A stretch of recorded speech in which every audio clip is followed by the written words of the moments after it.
ഇത് ഒരു വാക്ക് എനിക്ക് നല്ല കോമഡി ആയിട്ട് തോന്നി. അച്ഛൻ മരിച്ചുപോയി 1947.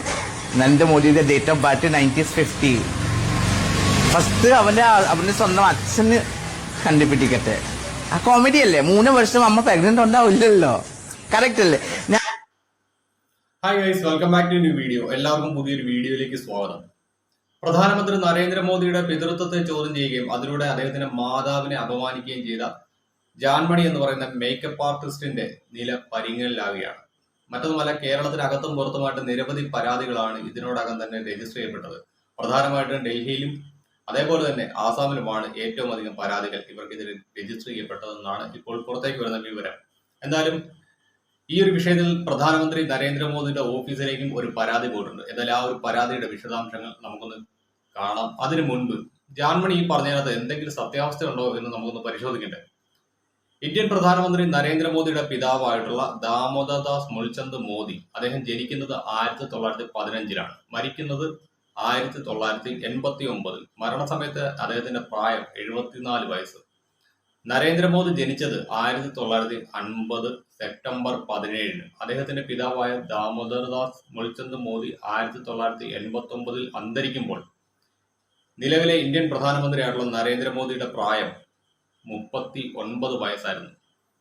ഈ ഒരു വിഷയം മറച്ചു വെച്ചുകൊണ്ടാണ് നരേന്ദ്രമോദി എന്ന് പറയുന്ന ഇന്ത്യൻ പ്രധാനമന്ത്രിയുടെ പിതൃത്വത്തെ ചോദ്യം ചെയ്യുകയും അതിലൂടെ അദ്ദേഹത്തിന്റെ മാതാവിനെ അപമാനപ്പെടുത്തുകയും ചെയ്ത ഒരു നടപടി ജാൻമണിയുടെ ഭാഗത്തു നിന്നുണ്ടായത്. എന്നാൽ ഈ ഒരു വിഷയത്തിൽ യുവമോർച്ചയുടെ ഭാഗത്തു നിന്ന് ഒരു പരാതി പ്രധാനമന്ത്രി നരേന്ദ്രമോദിയുടെ ഓഫീസിലേക്ക് പോയിട്ടുണ്ട്. എന്നാൽ ആ ഒരു പരാതിയുടെ വിശദാംശങ്ങൾ നമുക്കൊന്ന് കണ്ടുനോക്കാം. അതുപോലെ തന്നെയാണ് കഴിഞ്ഞ 2 ദിവസമായി ഈ കോക്രോച്ച് പാർട്ടിയുടെ സമരത്തിന് പിന്നാലെ പ്രധാനമന്ത്രി നരേന്ദ്രമോദിയെ നിരന്തരം ജാൻമണി എന്ന് പറയുന്ന ഈ മേക്കപ്പ് ആർട്ടിസ്റ്റ് അപമാനിക്കുകയാണ് സോഷ്യൽ മീഡിയയിൽ. തുടർച്ചയെന്നോണമാണ് കഴിഞ്ഞ ദിവസങ്ങളിൽ ചില ഓൺലൈൻ മാധ്യമങ്ങൾക്ക് മുൻപിൽ വന്നുകൊണ്ട് പ്രധാനമന്ത്രിയുടെ പിതൃത്വത്തെ പറ്റിയും അദ്ദേഹത്തിന്റെ അമ്മയെ പറ്റിയിട്ടുമൊക്കെ വളരെ മോശമായ രീതിയിൽ അപമാനിക്കുന്ന തരത്തിൽ അപവാദ പ്രചാരണം നടത്തിയത്. ഇതിനെതിരെയാണ് ഇപ്പോൾ BJP അടക്കമുള്ളവർ പരാതിയുമായി രംഗത്തെത്തിയിട്ടുള്ളത്. യുവമോർച്ചയുടെ ഭാഗത്ത് നിന്നാണ് ഇപ്പോൾ ആദ്യ പരാതി എത്തിയിട്ടുള്ളത്. യുവമോർച്ചയുടെ മീഡിയ സെൽ കൺവീനർ കൂടിയായിട്ടുള്ള S നന്ദു സംസ്ഥാന പോലീസ് മേധാവിക്ക് പരാതി നൽകിയിട്ടുണ്ട്. കൂടാതെ തന്നെ പ്രധാനമന്ത്രിയുടെ ഓഫീസിലേക്കും ഇതുമായി ബന്ധപ്പെട്ട പരാതി നൽകിയിട്ടുണ്ട്. അതൊരു വെറും പരാതിയായി നമുക്കിതിനെ കാണാൻ സാധിക്കില്ല. ജാൻമണിയുടെ സാമ്പത്തിക സോഴ്സ് അടക്കമുള്ള കാര്യങ്ങൾ കണ്ടെത്തണം എന്നുള്ള ഗുരുതരമായിട്ടുള്ള ഒരു കാര്യം കൂടി ഈ പരാതിയിൽ ചൂണ്ടിക്കാട്ടിയിട്ടുണ്ട്. അടിയന്തരമായി തന്നെ കേസെടുത്ത് കൃത്യമായ നടപടി എടുക്കണമെന്നുള്ളതാണ്. കാരണം ഒരു സ്ത്രീത്വത്തെ അപമാനിക്കുന്ന തരത്തിലുള്ള പ്രതികരണമാണ് ജാൻമണിയുടെ ഭാഗത്ത് നിന്ന് ഉണ്ടായിട്ടുള്ളത്. അദ്ദേഹത്തിന്റെ പിതാവിനെ മോശമായി ചിത്രീകരിച്ചുകൊണ്ടും മാതാവിനെ മോശമായി പറഞ്ഞുകൊണ്ടുമായിരുന്നു ആ വീഡിയോ പുറത്തു വന്നത്. ഈ വീഡിയോ പുറത്തു വന്നതിന് പിന്നാലെ സമൂഹ മാധ്യമങ്ങളിൽ അതിരൂക്ഷമായ ഭാഷയിൽ ജാൻമണിക്കെതിരെ വിമർശനങ്ങൾ ഉണ്ടായിരുന്നു. ഇന്ത്യൻ പ്രധാനമന്ത്രി നരേന്ദ്രമോദിയുടെ മാതാവിനെ അപമാനിച്ച വിഷയത്തിൽ ഒരു പരാതി പ്രധാനമന്ത്രിയുടെ ഓഫീസിലേക്കും പോയിട്ടുണ്ടായിരുന്നു. എന്നാൽ ഈ ഒരു വിഷയത്തിൽ അന്വേഷണം ഉണ്ടാകുമെന്നാണ് അറിയാൻ കഴിഞ്ഞിരിക്കുന്നത്. കാരണം മറ്റൊന്നുമല്ല, പരാതി കൊടുത്തത് യുവമോർച്ചയുടെ ഒരു സംസ്ഥാന നേതാവാണ്. പിന്നെ ജാൻമണിയോട് എനിക്ക് പറയാനുള്ളത്, ഒരു മുൻകാല യുവമോർച്ച പ്രവർത്തകൻ എന്ന നിലയിൽ എന്റെ അനുഭവം വെച്ച് ഞാൻ പറയുകയാണ്, ദയവ് ചെയ്ത് ജാൻമണി ഒറ്റയ്ക്കും പെട്ടയ്ക്കും ഒന്നും തിരുവനന്തപുരം ടൗണിലൊന്നും ചെന്ന് ഇറങ്ങി നടക്കരുത്. എങ്ങാനും യുവമോർച്ചയുടെ വല്ല പ്രകടനം ഉണ്ടെങ്കിൽ അവന്മാരെടുത്ത് പഞ്ഞിക്കിടും. പിണറായി വിജയന്റെ നവകേരള യാത്ര പോകുന്ന സമയത്ത് രക്ഷാപ്രവർത്തനമായിട്ട് പോയ DYFIക്കാരോടൊന്നും ചോദിച്ചാൽ മതി, യുവമോർച്ചയുടെ തല്ലിന്റെ പവർ കിട്ടിക്കഴിഞ്ഞ അവന്മാർ അടിച്ച് നശിപ്പിക്കും. പഴയൊരു യുവമോർച്ചക്കാരനായതുകൊണ്ട് തന്നെ എനിക്കറിയാം, യുവമോർച്ച ഒന്ന് ഉറപ്പിച്ചിറങ്ങി കഴിഞ്ഞ് കഴിഞ്ഞാൽ എതിരെ നിൽക്കുന്നത് ആരാണേലും തല്ലി തീർക്കുള്ളൂ. അത് എത്ര കൊടി കെട്ടിയവനാണ് മുന്നിൽ വന്ന് നിൽക്കുന്നതെങ്കിൽ പോലും. അങ്ങനെയുള്ളപ്പോൾ ജാൻമണി എന്ന് പറയുന്ന വ്യക്തി യുവമോർച്ചയെ സംബന്ധിച്ചിടത്തോളം ഒരു ബാലികേറാമലയൊന്നും ആയിരിക്കില്ല. എന്തായാലും കൈവാക്കിനൊന്നും ചെന്ന് കയറി കൊടുക്കാതിരിക്കുക, അത്ര മാത്രമേ എനിക്ക് പറയാനുള്ളൂ. ചെന്ന് കയറി കൊടുത്തു കഴിഞ്ഞാൽ അവന്മാർ നല്ല 2 മെത്തക്കുള്ള പഞ്ഞി സ്പോൺസർ ചെയ്ത് തന്നുവിടും. എന്നാൽ ഈ ഒരു വിഷയത്തിൽ മാപ്പും ചോദിച്ചുകൊണ്ട് ജാൻമണി വന്നിട്ടുണ്ട്. എന്തായാലും നമുക്ക് ആ ഒരു വീഡിയോ കൂടി ഒന്ന് കണ്ടു നോക്കാം. എന്റെ ഒരു വീഡിയോ ഭയങ്കരമായിട്ട് പ്രശ്നം ആയിപ്പോയി. അതെനിക്ക് സത്യം പറഞ്ഞില്ല, എനിക്ക് അറിയത്തില്ല. ഞാനൊരു കോണ്ടന്റ് അവിടെ നോർത്ത് ഇന്ത്യയിലെ ഡൽഹിയിലെ, ഇത് നമ്മളുടെ ഇവിടെ തന്നെ അല്ല, ഡൽഹിയിലെ ഒരു കോണ്ടന്റ് കണ്ടിട്ട് ഞാൻ എനിക്ക് മീഡിയ ചോദിക്കുന്ന ടൈമിൽ അത് പെട്ടെന്ന് നമ്മൾ സംസാരിച്ചിട്ട് ഞാൻ വീഡിയോയുടെ കാര്യം ഞാൻ പറഞ്ഞു. എനിക്ക് ചിലപ്പോ എന്റെ മലയാളം രീതി പറയുന്നത് അത് ശരിയാവത്തില്ല. അതന്നെയാണ് കാരണം. പിന്നെ അത് ഞാൻ മോർണിംഗ് വോക്കില് ഇറങ്ങി. സോ എനിക്ക് കുറെ ത്രെറ്റനിങ് കോൾ മോർണിംഗ് മുതൽ വന്ന് തുടങ്ങുന്നത് എനിക്ക് കാര്യം മനസ്സിലായിട്ടില്ല. അതൊക്കെ എനിക്ക് കുറെ മെസ്സേജസ് വന്ന് ഞാൻ ഓപ്പൺ ചെയ്ത് കണ്ടിട്ട് എന്റെ കുറെ ഫാൻസ് എന്നെ വിളിച്ചിട്ട് പറഞ്ഞു ജാൻബ ഇങ്ങനെയാണ്, ഇതാ ശരിയില്ലാത്തതാണ്, ഇത് ഭയങ്കര പ്രശ്നമാണ് പറഞ്ഞിട്ട് ഞാൻ അപ്പൊ തന്നെ അത്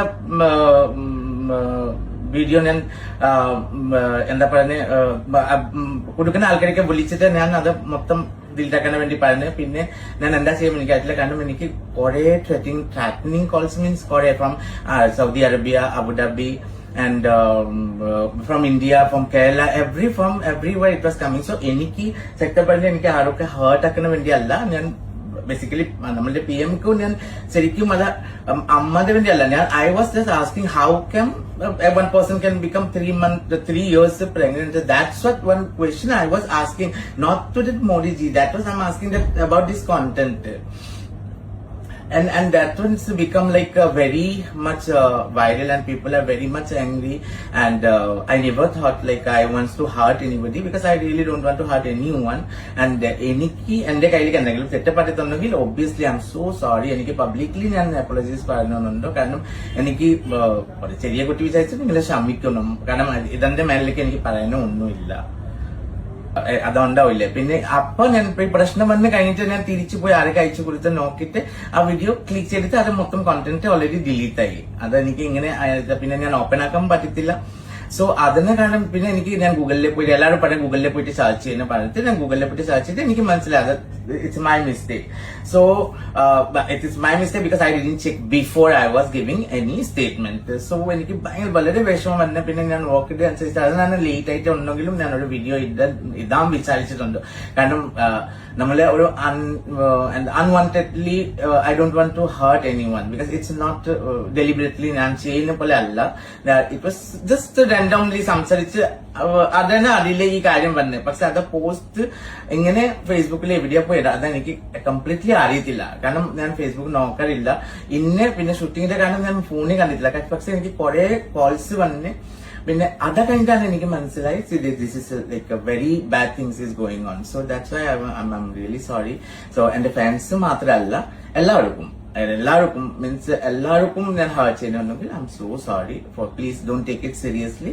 അതൊരു തമാശയായിട്ട് just leave it. Thank you so much. ഇത് തമാശയായിട്ട് എടുക്കാൻ പറ്റില്ല ജാൻമണി. കാരണം മറ്റൊന്നുമല്ല, ഇന്ത്യൻ പ്രധാനമന്ത്രി നരേന്ദ്രമോദിയുടെ മാതാവ് ഇന്ന് ജീവനോടെ ഇല്ല. അങ്ങനെ മരണപ്പെട്ട ഒരു വ്യക്തിയെയാണ് നിങ്ങൾ അപമാനിച്ചത്.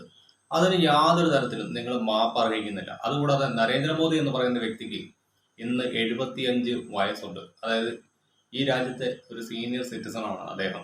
അങ്ങനെയുള്ള ഒരു വ്യക്തിയെയാണ് നിങ്ങൾ അപമാനിച്ചത്.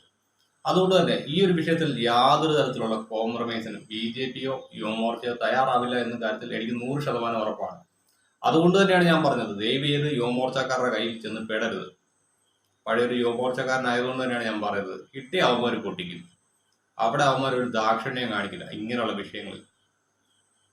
എന്തായാലും ഈ ഒരു വിഷയത്തിൽ ജാൻമണിക്ക് നല്ല രീതിക്ക് ഉള്ള പണി കിട്ടും. കാരണം മറ്റൊന്നുമല്ല, കേരളത്തിനകത്ത് കേസ് രജിസ്റ്റർ ചെയ്യാൻ മാത്രമേ ജാൻമണി സേഫ് ആവത്തുള്ളൂ. കാരണം മറ്റൊന്നുമില്ല, നമ്മുടെ കേരളത്തിൽ സൈബർ അധിക്ഷേപങ്ങൾ നടത്തിയാൽ കേസെടുക്കേണ്ട നിർവാഹമില്ല എന്നാണ് നമ്മുടെ കേരള പോലീസ് പറയാറുള്ളത്.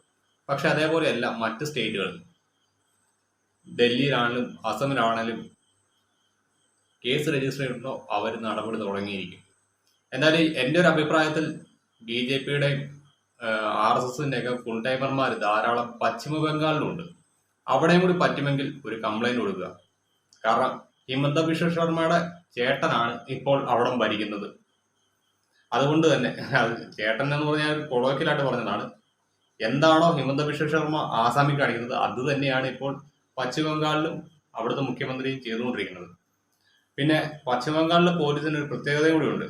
അവർക്ക് ഒരു പ്രതിയെ കസ്റ്റഡിയിൽ എടുക്കണമെങ്കിൽ അത് പ്രതി ഏത് സ്റ്റേറ്റിലാണെന്ന് ഒന്നും അവർ നോക്കില്ല. അവിടുത്തെ പോലീസിനോട് ഒരു പെർമിഷൻ ചോദിക്കാതെ വന്ന് അറസ്റ്റ് ചെയ്തുകൊണ്ട് പോകുന്ന പരിപാടിയുണ്ട് പശ്ചിമ ബംഗാളിലെ പോലീസിന്. അതുകൊണ്ട് തന്നെ പറ്റുമെങ്കിൽ ഈ RSSന്റെയും BJPയുടെ ഒക്കെ ഫുൾ ടൈമർമാർ ധാരാളം പശ്ചിമ ബംഗാളിലുണ്ട്, മലയാളികളായിട്ടുള്ളത്. ഒരു കംപ്ലൈന്റ് അവിടെ നിന്ന് എഴുതി കൊടുക്കുക. അന്നേരം ഇങ്ങനെയുള്ള ചെറിയ തിളപ്പ് പിടിച്ച ആളുകളൊക്കെ ഒന്ന് ഒതുങ്ങും. എന്തായാലും ഒരു ഭൗതികയുടെ കാര്യം ഞാൻ ഇപ്പോഴും ഓർക്കുന്നുണ്ട്. ഇന്ത്യൻ പ്രധാനമന്ത്രി നരേന്ദ്രമോദിനെ ചാവേർ സ്ഫോടനത്തിലൂടെ കൊലപ്പെടുത്തണമെന്ന് ആഹ്വാനം ചെയ്ത ഒരു മഹത് വ്യക്തിത്വം യൂട്യൂബിലുണ്ട് ഇപ്പോഴും. പേടിക്കണ്ട, എത്തിക്കേണ്ടോടത്ത് എല്ലാ സാധനങ്ങളും എത്തിയിട്ടുണ്ട്. ഒരു അന്വേഷണം നടക്കുന്നുണ്ട്. അതിന്റെ ഭാഗമായിട്ട് തെളിവുകളെല്ലാം അവർ കളക്ട് ചെയ്തുകൊണ്ടിരിക്കുകയാണ്. ഇതെല്ലാം കഴിയുമ്പോഴത്തേക്ക് ഒരു 1.5 പൂട്ട് വരും.